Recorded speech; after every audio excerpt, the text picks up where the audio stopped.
Okay, so get ready because today we're diving into something a little bit different. Oh, fantastic. We are talking spell jars. Yes, we are. You guys requested this, and honestly, A lot of people did. I was a little surprised by how fascinating this all turned out to be. Yeah. The research was... It's really interesting. It Yeah. combines like folk traditions and Yes. setting intentions and a little touch of magic. Yes, I think people will find it interesting even if they're not into the kind of woo-woo side of things. for sure. And our main source is this book called Spell Jars, Mm, and it's surprisingly practical. it is. It even promises to teach us how to make our own. Oh, yeah. But before we get into that, for anyone who might not be familiar, can you explain exactly what spell jars are? Spell jars. Well, they're kind of like mini rituals in a jar. Okay. You're using a small container, and it's filled with all these symbolic ingredients, and they're carefully chosen to represent a specific goal or intention. So it's not like we're wishing on a genie lamp. Uh-huh. We're not just passively hoping for something to happen. Right. It's more about taking that wish and turning it into this physical object. Okay. So it's a tangible reminder of what your goal is. I like that. The act of creating the spell jar itself is a way of focusing your energy and setting things in motion. Yeah, so if it's about focused energy, what kind of things can you actually do with a spell jar? Oh, lots of things. Yeah, what kind of intentions can you focus on? Well, protection's a big one. Okay, Creating an energetic shield around yourself or your house. that makes sense. Yeah, Especially in today's world, everyone wants to feel a little bit more secure. exactly. And they can also be focused on love and relationships. Okay. So, attracting a new partner or strengthening the bonds you already have. Of course. There's jars for abundance and prosperity. Okay, now we're talking. Yeah, maybe boosting your finances or career opportunities. Who wouldn't want a little extra? Exactly. But are those the only options? No, not at all. You can use them for grounding and balance if you're feeling scattered or anxious. Oh, interesting. And there's even spell jars designed to help with healing and self-care Wow. for physical or emotional well-being. So there really is a spell jar for almost anything you could want to manifest in your life. It seems that way. But how do you actually go about making one? Well, It seems like more than just tossing a few things in a jar and... it's a process for sure. Yeah. Yeah, our source breaks it down into several steps. Okay. The first of which is setting a crystal clear intention. Okay. It's not about vague wishes, it's about clearly stating your desired outcome. Got it. Almost like setting a very specific goal. So instead of wishing for more money, you'd say, I want to attract a new job that pays me X amount. Exactly. The clearer your intention, the more focused your energy will be. Okay. And then comes the fun part, choosing what goes into your spell jar. I bet this is where it gets interesting. It does. What kind of supplies are we talking about here? Well, you need a jar, of course. Okay. Preferably glass with a lid or a cork. Right. But the real magic is in the ingredients you choose to fill it with. Okay. I'm picturing some pretty unusual ingredients. Well, actually, it's more about choosing items that resonate with your intention. Okay. So this could include herbs and crystals, essential oils, Right. even spices or small trinkets. Oh, wow. And the cool part is that the meaning of these ingredients can change depending on what your intention is. So the same ingredient could have different meanings depending on the spell jar. Right, for example, rosemary is often used in protection jars because of its purifying properties. Okay. But it can also be used in love spells because it's associated with remembrance and fidelity. Interesting. So the meaning of the ingredient is tied to your specific intention. That's fascinating. Yeah, It's almost like building a language of symbols. it is. Can you give some more examples of how different ingredients are used? Sure, so let's say you're making a protection jar. Okay. Black tourmaline and obsidian are popular choices because they absorb negative energy. And then you might add things like sea salt for purification, Mm-hmm. cloves to ward off negativity, or Okay. even a protective sigil. A sigil. What's that? Oh, it's basically a symbol that you create to represent your intention. Okay. You can draw it on a piece of paper and put it in the jar. Seems like a personalized power symbol. Exactly. I love that. Yeah. What about if you're going for love? Love, Yeah. you might use ingredients that evoke feelings of love and sweetness. Okay. Like rose petals, Yeah. cinnamon, Oh, yeah. lavender, Nice. Yeah, sounds nice. and rose quartz and garnet are popular crystals for love Mm. because they're associated with the heart chakra. Oh, okay. And then you might add cute little charms shaped like hearts or cupids. That's adorable. It is. But don't forget about the abundance vibes. Yes, abundance. What could go in a prosperity jar? For abundance, you'd probably lean toward herbs associated with prosperity and success. Okay. So like basil, bay leaves, and mint. And crystals like citrine and green aventurine are often used to attract wealth. Interesting. Cinnamon sticks represent wealth and success. I like it. And then for a little extra sparkle, why not add some gold glitter? Gold glitter, I love it. It's a nice touch. It sounds like you could really get creative with the ingredients. You can. But it's not just about tossing everything in a jar, right? Mm-hmm. There's got to be a specific way to do it. Right.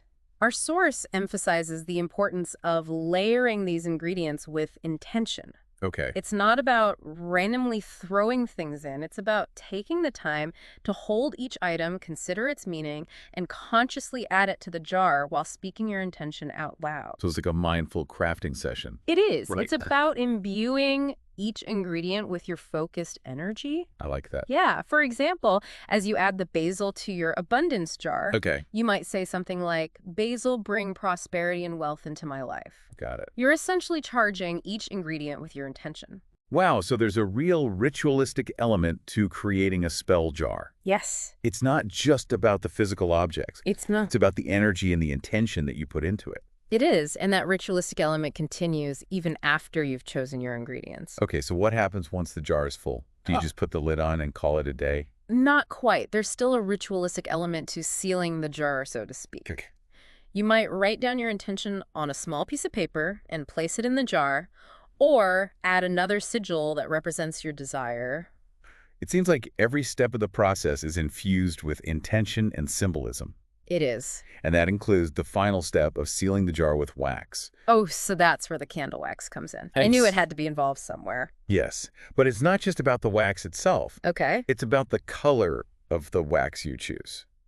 Seriously, color-coded candle wax? What does that mean? Well, each color has a symbolic meaning, Yeah. just like all the other ingredients. Interesting. White wax represents purity and protection.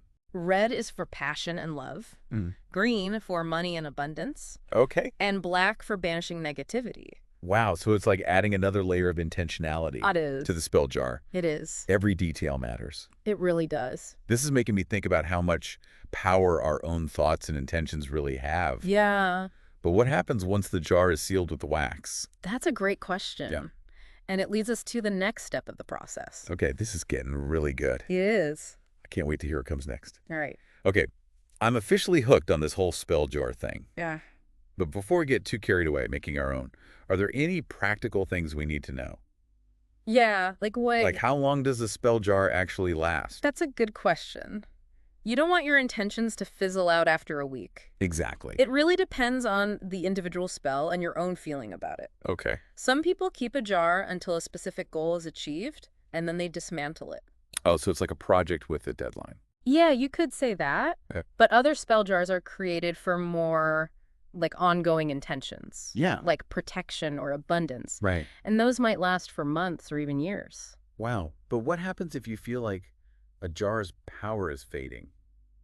Oh. You recharge it? That's where the concept of recharging comes in. Okay. The book suggests holding the jar in your hands, repeating your original intention, and visualizing it with renewed energy. Oh, okay. You can also try leaving it under the moonlight or sunlight or passing it through incense smoke. Oh, that's cool. It's like giving your spell jar a little boost of energy. It is. But- But can you open a spell jar once it's sealed, or is that like a big no-no? Our source advises against it. Okay. The idea is that opening the jar might disrupt the focused energy you've built inside. Makes sense. So it's best to leave it sealed unless you're completely done with that specific intention and ready to dismantle the jar entirely. You don't want to accidentally undo all that careful work. Right. Okay, one more practical question. Right. Can you make a spell jar for someone else? You can? Like if you want to send good vibes to a friend who's going through a tough time. You can, but there's an important thing to remember. Okay, what's that? You have to get their permission first. Oh, right. Even though your intentions are good, you're still working with energy, and it's really important to respect their own energetic space. That's a really good point. It's about empowerment, not trying to influence someone's life without their consent. Exactly. And this ties into a really important aspect of spell jar crafting that we haven't really talked about yet. Okay. Personalization. Oh, yes. The book talked about that. Yeah, It's not just about following a recipe. it's not. It's about infusing the jar with your own unique energy and experiences. Exactly. The more personal and meaningful the items you choose, Yeah. the stronger your connection to the spell will be. So it's not enough to just grab whatever herbs and crystals the book suggests. Well, they're a great starting point. Right. But the real magic comes from going a step further. Okay. Think about objects that hold special meaning for you, things that connect to your intention on a deeper level. Can you give some examples? Sure, let's say you're creating a love jar. Yeah. Instead of generic rose petals, maybe include a dried flower from a special bouquet or a handwritten note with a quote about love. Oh, that's so romantic. Yeah. What about for an abundance jar? Maybe you have a lucky coin that's been passed down through your family, Yeah. or a business card from a mentor who inspires you. Oh, I like that. Those personal touches weave in your own story and they amplify the intention. I'm starting to see how this goes way beyond just the physical objects. It does. It's about connecting the spell to your own beliefs and hopes. Exactly. And that's what makes spell jars so fascinating. Yeah? They're a tangible representation of your inner world, Mm-hmm. a way of manifesting your aspirations in a physical form. This is really making me rethink the whole idea of magic. I know, me too. It's not just about spells and potions. It's about harnessing the power of intention and symbolism. I agree. But I have a feeling we've only just scratched the surface I think you're right.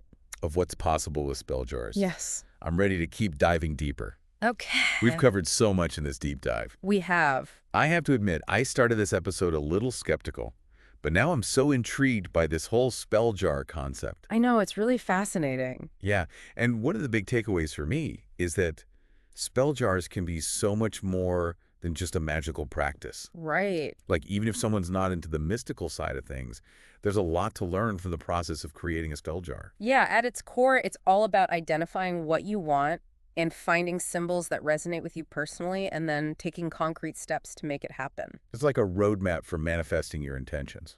It is. You're not just passively hoping for something to happen. Yeah, They're right. actively engaging with the process of making it happen. Exactly. And the act of physically creating a spell jar with all the symbolism and ritual can really amplify that intention. Right. Like you're sending a powerful message to the universe, but also to yourself. Mm-hmm.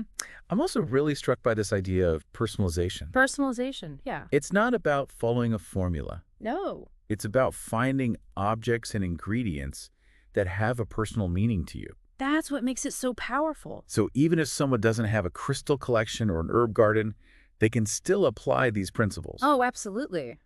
Okay. Imagine creating a vision jar Mm. for a new project you're starting. Oh, okay. Instead of magical ingredients, you fill it with photos, quotes, or objects that represent your goals. Oh, I like that. Or how about a gratitude jar where you Oh. write down things you're thankful for each day? I love that. It's all about finding ways to externalize your intentions and make them more tangible. Yeah. It doesn't have to be about magic in the traditional sense. It's about harnessing the power of your own mind and actions. This has been such an eye-opening deep dive. It has. It's made me realize that we all have the power to create our own kind of magic. Yes. Even without the traditional trappings of witchcraft. Exactly. It's about intention, symbolism, and focused action. So true.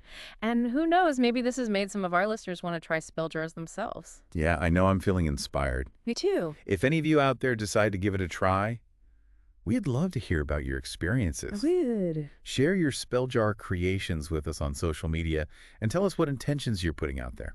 And until next time, remember that even the smallest actions can have a ripple effect. That's a good one. So choose your intentions wisely and watch the magic unfold.